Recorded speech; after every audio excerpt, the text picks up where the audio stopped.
Now I'm starting to run low on the Smoky Sweet Rub that I make and use in a lot of my dishes.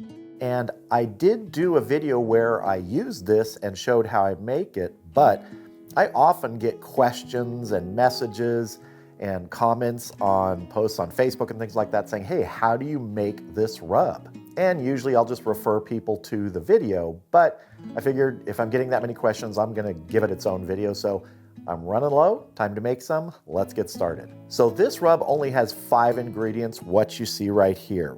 We have a cup of kosher salt, a half a cup of turbinado sugar, a half a cup of a coarsely ground black pepper, a quarter cup of smoked paprika, and a quarter cup of granulated garlic. So let's go ahead and mix these together. What I like to use to mix rubs is a bowl with a lid or something like this deli container. That way you can just put everything in, shake it up and mix it well, and then add it to your shaker. So we're gonna start with that cup of kosher salt.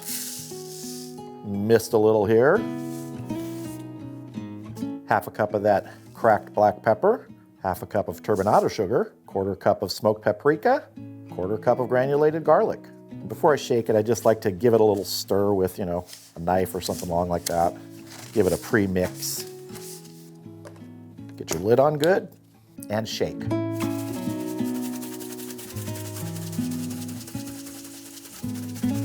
And usually you can tell by looking through the side here how well it's mixed. If you're doing it in a glass container, you can actually see much more easily, but this works well too. That's looking good. Let's get it in the shaker.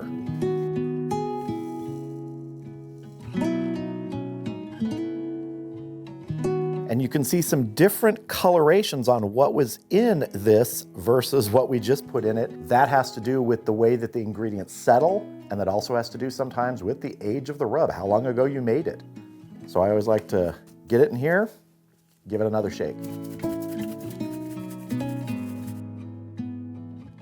There we go, Smoky Sweet Rub. This is actually my favorite rub that I make. I think it's a great all-purpose, all-around rub. I use it on a lot of things. I'm using it in a video today. That's why I needed to make some more. So if you make this up, hope you enjoy it.